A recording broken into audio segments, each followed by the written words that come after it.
a renowned Pakistani poet, philosopher and politician. He is considered one of the most influential figures in Urdu literature and widely regarded to the poet of East. I think therefore I am,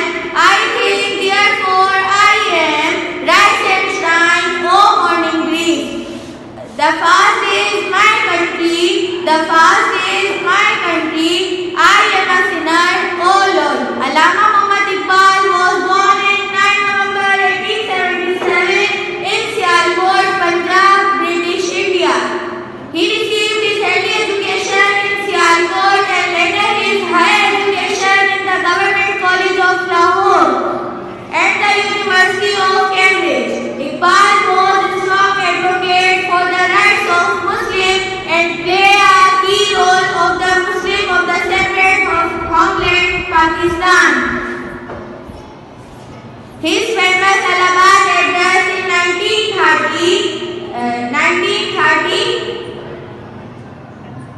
he considered as a landmark in the history of the Pakistan.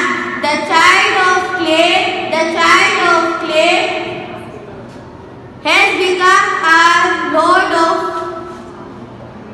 has become a master of the universe.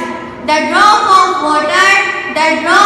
water has become a lord of the sea. Thank you.